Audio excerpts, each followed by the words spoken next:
Hello students, semester third में मैं आपका स्वागत करता हूं।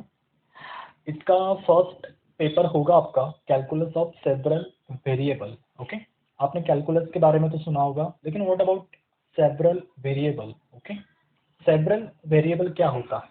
ठीक है, देखो, जैसे कि वन वेरिएबल मीन्स व्हाट? जिसके अंदर बस एक ही वेरिएबल हो, मीन्स किसी चीज को हम एक ही वेरिएबल से डिफाइन कर सकते हैं। लाइक टेम्परेचर को डिग्री सेल्सियस या फ़ारेनहाइट, लाइक दिस। उसके अंदर दो वेरिएबल्स आते हैं क्या? दो यूनिट्स। ओके, दो यूनिट्स इन शॉर्ट। यहाँ पे एक ही यूनिट है ना, डिग्री सेल्सियस। ऐसे थोड़ी होता है डिग्री सेल्सियस मीटर पर क्यूब, ऐसा कभी यूज नहीं होता। टेम्परेचर बस, हाँ, 96 degree Celsius, like this. Two variable का एग्जाम्पल ले तो टू वेरिएबल्स के इसमें आते हैं एरियाज। ओके, जैसे area of rectangle which is length into breadth, like this. There are two variables na, x cross y, like this. X is a breadth and y is a length, like this. ठीक है, सो यहाँ पे दो variables use हुए हैं, सो इसे कहते हैं फंक्शन ऑफ टू वेरिएबल। इसे क्या कहते हैं? Function of two variable. Okay, similar pattern में थ्री वेरिएबल्स भी होते हैं, 4 होते हैं, 5 होते हैं, 6, 7 up to nth variable. Okay, so one variable तक ठीक है, उसे कहते हैं फंक्शन ऑफ वन वेरिएबल। लेकिन जब टू और मोर देन टू आता है, टू और मोर देन टू की बात होती है, तब उसे कहते हैं सेवरल वेरिएबल। ओके, सो इस सेकेंड ईयर बीएससी के अंदर आपको मैक्स टू वेरिएबल्स तक के फंक्शन को सॉल्व करना है। टू वेरिएबल्स एंड अगर आए तो थ्री वेरिएबल। ठीक है, इन मतलब ये कंपोनेंट वाले फंक्शंस को आपको सॉल्व करना है। आपने 11th 12th एफवाई तक वन वेरिएबल के क्वेश्चन को इजीली हैंडल किया है। सो इसी कड़ी में हम अब आगे बढ़ेंगे टू वेरिएबल्स के तरफ। ठीक है, two and three variables. Okay, two variables although graph पे आ जाते हैं, लेकिन जो क्वेश्चन थ्री वेरिएबल्स के होते हैं उनकी प्लॉटिंग 3D ग्राफ पे होती है। ठीक है, 3D ग्राफ देखे होगे आपने, जैसे कलरफुल ग्राफ्स होते, देखो आपने कभी देखा हो तो, 3D पेंटिंग वगैरह देखा हो तो उस तरह से। ओके, नेक्स्ट वन, एक बात और, इसके अंदर ज्यादा कुछ चेंज नहीं होता, बस आप वन वेरिएबल के अंदर लाइन देखते हो, सब कुछ लाइन पे ड्रॉ होता है ना, is a real line. Okay, ये आपको पता होगा, नहीं पता होगा पता नहीं मुझे। One variable means what? Real line. Two variable means what? Graph. Three variables में 3D graph, like this. Okay, so जो डेफिनेशन वन वेरिएबल की है वही टू वेरिएबल की होगी, बस वहां पे होगा x, y। ओके, यहाँ पे डोमेन होता था अपना रियल नंबर, यहाँ पे होता R2, to denote dimension, two dimension. R3, three denote three dimension, like this. यहाँ पे R1 है, बेसिकली हम वन लिखते नहीं, देयरफॉर जस्ट I। ओके, ये छोटी छोटी बात है, जस्ट मैं एक इंट्रोडक्शन दे रहा हूँ, आगे हम बेसिकली वो देखने वाले हैं। सो अपने टॉपिक का नाम है लिमिट्स एंड कंटिन्यूटी। जो फर्स्ट चैप्टर है लिमिट्स एंड कंटिन्यूटी। एक बात और, यहाँ पे मैं आपका निराली पब्लिकेशन का टेक्स्ट बुक यूज कर रहा हूँ। सो अगर आपको रेफर करना है तो वो आप कर सकते हो। ठीक है, एंड मैं यहाँ पे पब्लिसिटी नहीं कर रहा हूँ। सो ये बात आप ध्यान में रखो। यहाँ के हर एक अनसॉल्व एग्जाम्पल मैं आपको सॉल्व करके दिखाऊंगा कि किस तरह से करना है। ओके, सो चलो लेक्चर को स्टार्ट करते हैं। So our topic is function of several variable. Okay, उसके अंदर सबसे पहले हम बेसिक से स्टार्ट करेंगे, क्योंकि बहुत सारे बच्चों को बेसिक ही नहीं आता और वो हायर स्टडीज के लिए जाते हैं, तो लॉस होता है वहां पे। सो देखो, function of one variable basically. ठीक है, फंक्शन ऑफ वन वेरिएबल क्या होता है? Let x is the subset of r and y is the subset of r। ये मैं फंक्शन की डेफिनेशन बता रहा हूँ। Then a function f from x to y is a special type of relation. देखो, आप जब 11th में आते हो तब आपको सबसे पहले सेट पढ़ाया जाता है। ठीक है, सबसे पहले आपको सेट पढ़ाया जाता है, बाद में रिलेशन पढ़ाया जाता है, एंड देन फंक्शन पढ़ाया जाता है। ध्यान में रखो, अचानक से पहले function then set then relation, ऐसा कुछ नहीं होता वहां पे। ठीक है, so is a special type of relation in which for every x belongs to x, यहाँ पे देखो ये जो x है, ये x वो होता है डोमेन और ये होता है कोडोमेन। y क्या होता है? कोडोमेन। ठीक है, for every x belongs to x there exist a unique image y belongs to y by some rule y is equal to f of x। देखो ये नीचे मैंने एक फिगर बनाई है। ये जो x है ये डिनोट करता है अपना domain, d for domain, y for codomain. Okay, there are lots of variables x1 x2 x3 and so on, and codomain में भी क्या है? बहुत सारे एलिमेंट्स है y1 y2 y3 and so on। अब ये जो रिलेशन है x to y, ये फंक्शन कब होगा? जब डोमेन के हर एक एलिमेंट को कोडोमेन में एक यूनिक इमेज होगी, यूनिक, ठीक है, यूनिक इमेज होगी, तब ये क्या होगा? Function, otherwise not. Means what? Suppose करो अब यहाँ पे मैं एक फंक्शन ले रहा हूँ एक्स स्क्वायर, ओके, 1 2 3, यहाँ पे है 1 4 9, ठीक है, फंक्शन क्या है? X square. सो 1 का स्क्वायर 1, 2 का स्क्वायर 4, 3 का स्क्वायर 9, लाइक दिस। मतलब एक कुर्सी एक बंदा, ठीक है, एक कुर्सी एक बंदा, एक कुर्सी एक बंदा, एक कुर्सी के ऊपर दो बंदे नहीं बैठने चाहिए। मतलब ये कुर्सियां हैं, दोज आर चेयर, एंड ये है ऑल आर मेंस। ओके, ये चेयर पे एक ही मेंस बैठेगा, ठीक है, एक ही मैन बैठेगा, ज्यादा नहीं, एक से ज्यादा नहीं, लाइक दिस। अगर ये फंक्शन को मैं ऐसे लिखता 1 -1 2, तो यहाँ पे क्या हो जाता? 1 4। क्या ये फंक्शन होता? Square function. अगेन 1 का स्क्वायर 1, -1 का भी स्क्वायर 1, 2 का स्क्वायर 4। तो आप बोलोगे कि यहाँ पे तो इसको तो दो लोग अटैच कर रहे हैं, चलेगा, लेकिन ये जो इस साइड वाला होता है, यहाँ पे मैं दिखाता हूँ, ये 1 2 है, 4 6 9, तो ये 1 दो जगह नहीं जा सकता, ये 1 एक ही जगह पर जा सकता है, लाइक दिस। 1 एक ही जगह पर जा सकता है। डोमेन में का हर एक एलिमेंट एक ही जगह पे जाना चाहिए, कोडोमेन में एक छोड़ के ज्यादा जगह पे वो जा नहीं सकता, ये बात ध्यान में रखो, ठीक है, इस तरह से। तो हम इसे कहते हैं फंक्शन। तो देखो यहाँ पे x1 y1 को अटैच हो रहा है, x2 y3 को अटैच हो रहा है, x3 y2 को अटैच हो रहा है, ठीक है। तो यहाँ पे देखो एक यूनिक इमेज है, यस है, और फंक्शन को डिफाइन कैसे किया जाता है? y is equal to F of X. ध्यान में रखो ये आगे लगने वाला है।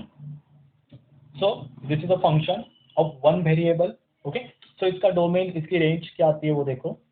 सो डोमेन क्या होता है? डोमेन होता है the set of all values that go into in function. मतलब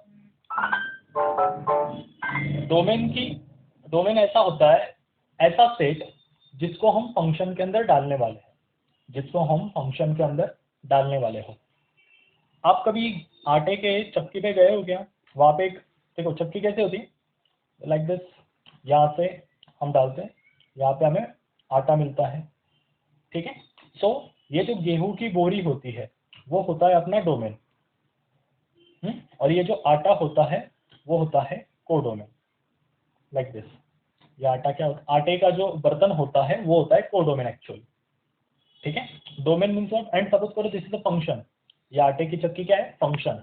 सो इस आटे की चक्की में हम जो भी डालेंगे उसे कहते हैं डोमेन, उसे क्या कहते हैं? डोमेन। Got it? और जो आटा हमें मिलेगा, जो आटा हमें मिलेगा उसे कहते हैं रेंज, और जो आटे का बर्तन है, जो नीचे डिब्बा रखा होता है, उसे कहते हैं कोडोमेन, ठीक है। ये डिफरेंस मैं आपको आगे बताऊंगा, बस ये ध्यान में रखो कि डोमेन क्या होता है, ठीक है।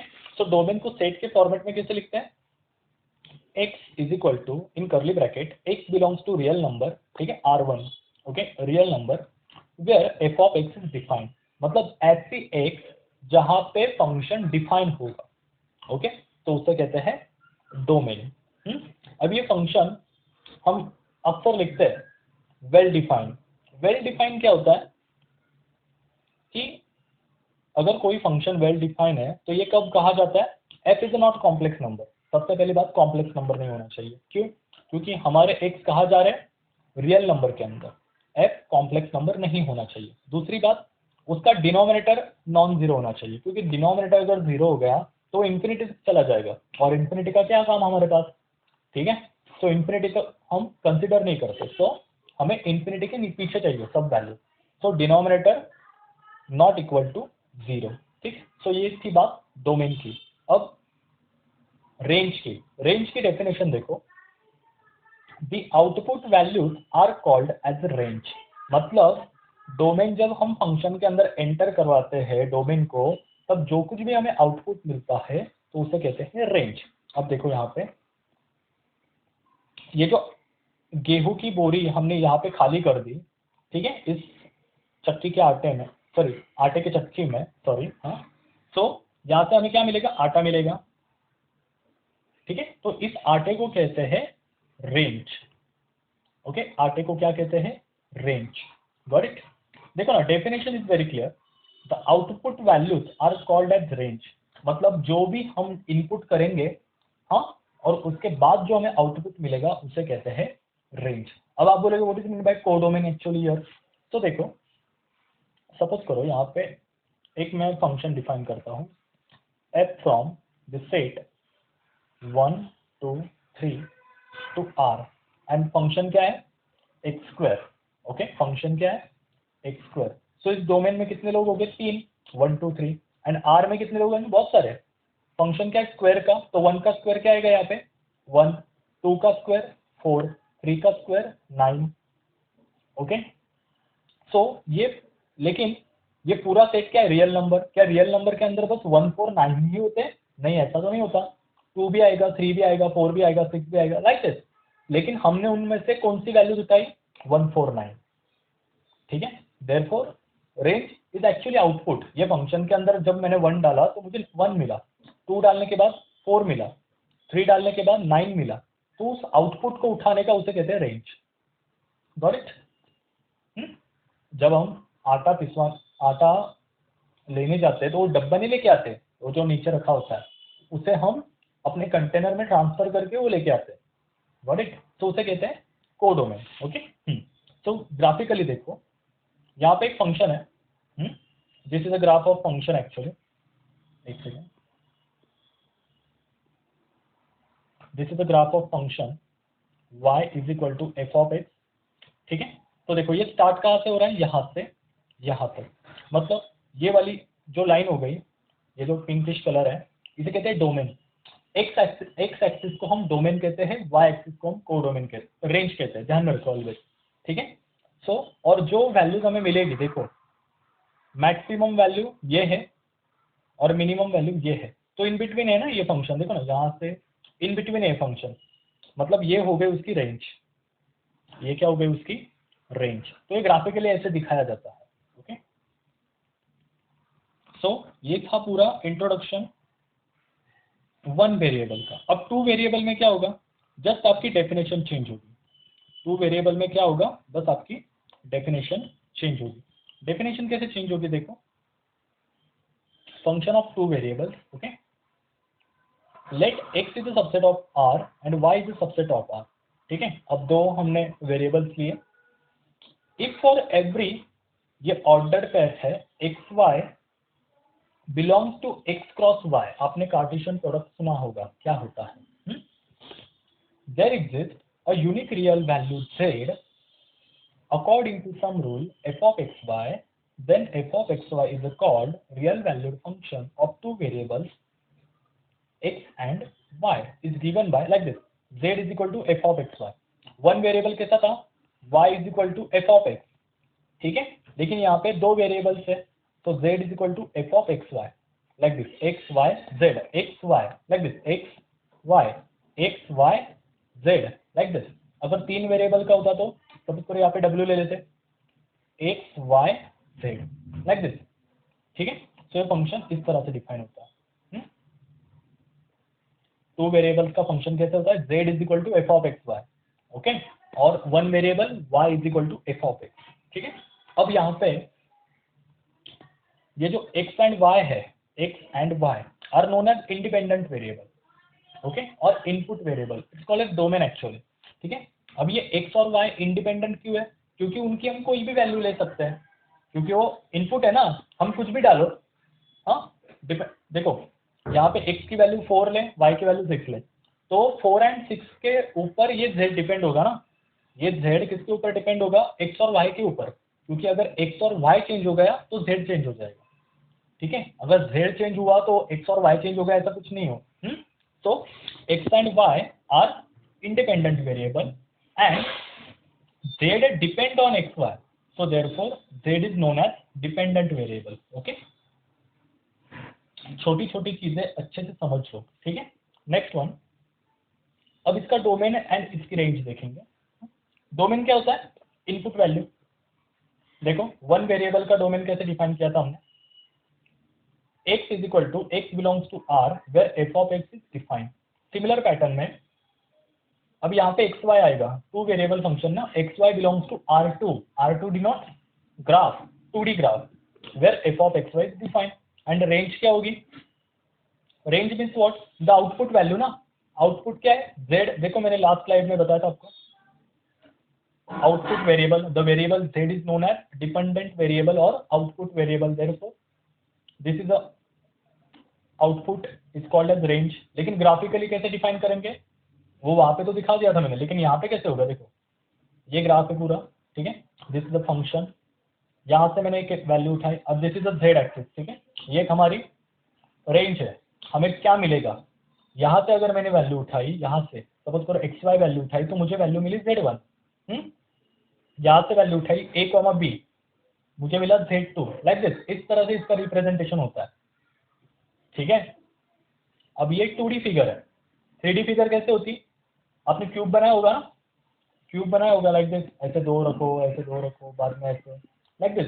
सो यहाँ से एक उठाएंगे, यहाँ से एक उठाएंगे, यहाँ से एक उठाएंगे, and we get at here something like this, ठीक है। सो ये था फंक्शन ऑफ वन वेरिएबल, उसका डोमेन, उसका range, function of two variable, उसका डोमेन, उसका रेंज, ठीक है। नाउ अब हम जरा एग्जाम्पल को सॉल्व करके देखेंगे, ठीक। Question is determine and sketch the domain of the following function. अब ये डोमेन को कैसे निकालते हैं, हमें ये एक्सरसाइज में आपको इसके शॉर्टकट्स बता दूंगा, ठीक है। सॉरी।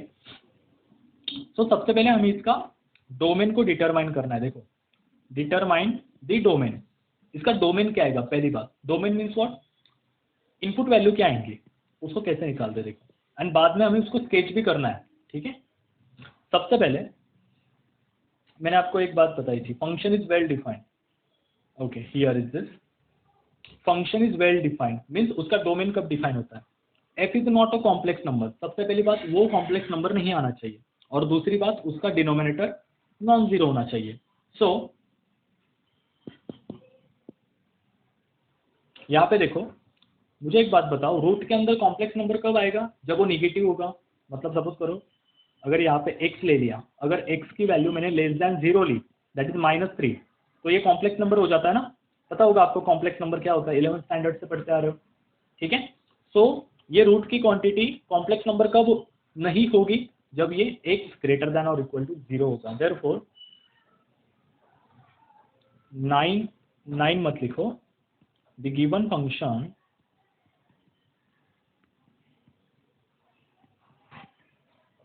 is defined when, देखो ये डोमेन कैसे निकालते हैं, इसके बहुत सारे शॉर्टकट्स हैं, ये मैं अनसॉल्व्ड एग्जांपल जब ये नेक्स्ट लेक्चर स्टार्ट होगा अपना लेक्चर नंबर 2, उसके अंदर मैं स्टेप वाइज एक्सप्लेन करूंगा, ठीक है। तो इसके बारे में आप डरो मत। Where when 9 - x² - y² greater than और इक्वल टू 0।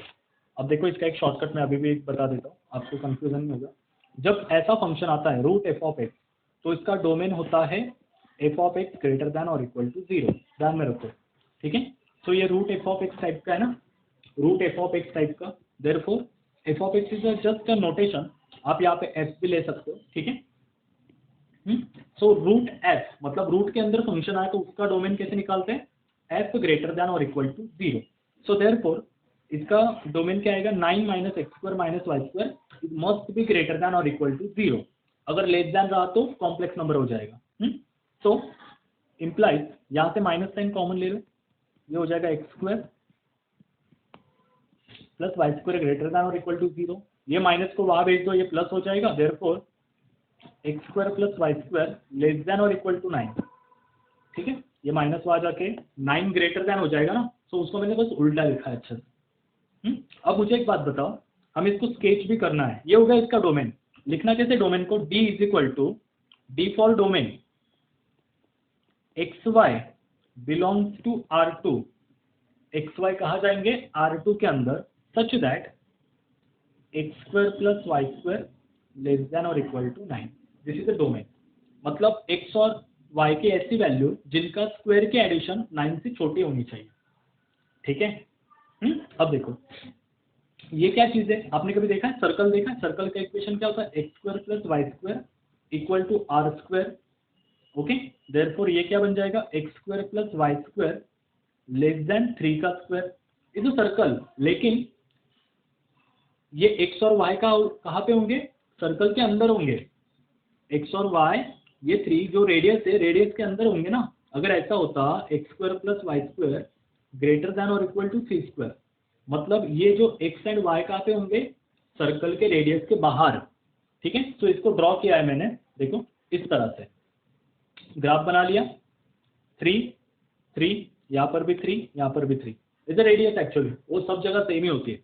ओके, आपको पता है सर्कल कैसे निकालना है, एक राउंडर, स्केल पे 3 सेंटीमीटर काउंट करो, राउंड करो, खत्म कर दो बात। ठीक है, तो ये 3 ये 3 3 3 लाइक दिस। ठीक है, this is x square plus y square less than और इक्वल टू 9। ठीक है, ये जो रेड कलर का एरिया है, ये जो रेड कलर का पूरा पार्ट है, ये डोमेन है। ठीक है, मैंने क्या कहा था, ये अंदर वाले चाहिए ना पॉइंट, पूरे अंदर वाले पॉइंट, ये बाहर वाले नहीं चलेंगे, ये नहीं चलेंगे। अगर ये पॉइंट लिए तो फंक्शन कॉम्प्लेक्स नंबर हो जाएगा। गॉट इट, इस तरीके से। ठीक है, ये बस एक डेमो था कि कैसे करना है हमें आगे। Next one, graph and label curve of the function. ठीक है, अब ग्राफ क्या होता है, लेवल क्या, लेवल कर्व क्या होती है।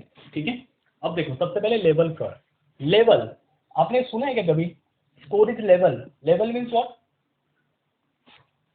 सेम टू सेम ना, same to same, score is level, एक लेवल पे आ गए दोनों। इस तरह से इन शॉर्ट लेवल कर्व पे हमें क्या करना है, यहाँ पे देखो आपको समझ में आ गया, कर्व मतलब कुछ ना कुछ तो ड्रॉ करना है। ठीक है, सपोज करो ये ग्राफ है, इसके ऊपर मैंने ये एक लाइन मारी, हमें क्या करना है, लेवल कर्व मीन्स व्हाट, इसको पैरेलल लाइन खींचती जाने दो, पैरेलल लाइन, उसे कहते हैं लेवल कर्व। ठीक है, इसको पैरेलल लाइन खींचती जानी है, उसे क्या कहते हैं, level curve. Okay, now what is the definition of level curve, ये इंपॉर्टेंट नहीं है, आपको बस उसको ड्रॉ करता आना, ये इंपॉर्टेंट है। ठीक है, the level curve of a function of 2 variables f of xy are curved with the equation f of xy is equal to c। ठीक है, मतलब आपको कोई भी एक इक्वेशन दिया होगा x plus y is equal to c, c नहीं दिया होगा, whatever function is given by f of xy is equal to x plus y। ठीक है, तो आपको क्या करना है, x plus y is equal to c लिखना है, कोई तो वैल्यू लिख देनी है, और c की एक एक वैल्यू लेनी है। मतलब सपोज करो यहाँ पे मैं c की वैल्यू 0 ले लेता हूँ, तो x plus y is equal to 0, तो आपको x plus y is equal to 0 वाली लाइन खींचनी है, इज द लाइन ना। Then c is equal to 1, therefore x plus y is equal to 1, तो आपको ये वाली भी लाइन खींचनी है। c इज इक्वल टू 2, तो x plus y is equal to 2, आपको ये वाली लाइन खींचनी है। आपने बहुत सारी बार 10th स्टैंडर्ड में बहुत बार किया ही है, ग्राफिकल सॉल्यूशन जब फाइंड करते थे लीनियर इन टू इक्वेशन के अंदर, तो हमने बहुत बार ये यूज किया है, साइमल्टेनियसली इसको सॉल्व भी करते थे हम। ठीक है, सो लाइक दिस, ये है लेवल कर्व का set representation. Level curve is equal to x comma y belongs to R2, ये सब जगह कॉमन होगा इस चैप्टर में। f of xy is equal to c, मतलब जो गिवन फंक्शन है उसको इक्वल टू c लेना है, c इज अ कांस्टेंट। ठीक है, where c is a constant. Okay, example देखो, f of xy is equal to x plus y, देखो पीछे मैंने लिया था। अब आपको क्या करना है, डेफिनेशन लिख देनी है, level curve is equal to x comma y belong to R2 such that f of xy is equal to c, ठीक है। देयरफॉर यहाँ पे वो फंक्शन भी लिखना है आपको, x y belong to R2 such that function क्या है, x plus y is equal to c, ठीक है। अब देखो यहाँ पे ग्राफ ड्रॉ करो, सबसे पहले x plus y is equal to c लिख लेने का, c is equal to 0 1 2, max 3 line ही ड्रॉ करने हमें, ठीक है, ज्यादा पूरा पेज नहीं भरवाना है। आप चाहो तो -1 भी ले सकते हो, ओके। सो सबसे पहले आएगा x plus y is equal to 0। तो क्या क्या कोऑर्डिनेट्स आएंगे x plus y is equal to 0 के लिए, आपको पता है कि ये बॉक्स बनाते थे हम, यहाँ पे होता था x, यहाँ पे होता था y, यहाँ पे होता था x, यहाँ पे होता था y। बाद में क्या करते थे, क्रॉस में 0। अब हमें दोनों के एडिशन 0 लानी है, तो यहाँ पे 0, यहाँ पे 0, तो 0 प्लस 0 इज 0, 0 प्लस 0 इज 0। तो कोऑर्डिनेट क्या हो गए, 0, 0, 0, 0। Okay, next line x plus y is equal to 1, once again made a box, x y cross में 0 0, ठीक है। अब जब x की वैल्यू 0 होगी तो y की वैल्यू क्या होगी 1, जब y की वैल्यू 0 होगी तो x की वैल्यू क्या होगी 1। देयरफॉर पॉइंट्स आर 0, 1, 1, 0, ठीक है। सिमिलर पैटर्न में यहाँ पे क्या आएंगे 2, 0, 0, 2 लाइक दिस। सो अब इसको ड्रॉ करना है हमें, ड्रॉ कैसे किया है मैंने, देखो ग्राफ निकाल लिया। सबसे पहली लाइन 0, 0, देखो सॉरी, सबसे पहली लाइन क्या थी 0, 0, 0, 0, देखो 0, 0 दैट्स द ओरिजिन, तो ये ओरिजिन से एक लाइन पास हो गई। दूसरी लाइन क्या थी 0, 1, 1, 0, 0, 1 यहाँ पे, लाइक दिस, इस तरह से हमें ड्रॉ करते जाना है, ठीक है। Next one, graph, if f is a function of a two variables, okay, if f is the function of two variables with domain D, then graph of f is a set of all points x, y, z belongs to R3 such that z is equal to f of x, y and x, y belongs to D। देखो ये कोई नई बात नहीं है, graph कैसे draw करते हैं, ठीक है। ग्राफ क्या होता है, सबसे पहले is a function of two variables होता है, then graph of f is a set of all point x y z belongs to R3। देखो इस चैप्टर में जो भी आपको ग्राफ्स है वो 3D है, ठीक है, आपको 3D स्ट्रक्चर उसका बनाना है, मैं वो दिखाऊंगा कैसे बनाएंगे, ठीक है। लेकिन उसकी चिंता मत करो क्योंकि 3D स्ट्रक्चर आपको तो नहीं आएंगे, जब हाँ आपको प्रैक्टिकल एग्जामिनेशन में आ सकते हैं बाय यूजिंग मैक्सिमा सॉफ्टवेयर, आपने FYBSC में यूज किया होगा, ठीक है। सो f is a function of two variables with domain D, then graph of f is a set of all points x, y, z belongs to R3। मतलब क्या दिया होगा आपको, सपोज करो एक फंक्शन है x plus y plus z is equal to 9, ठीक है।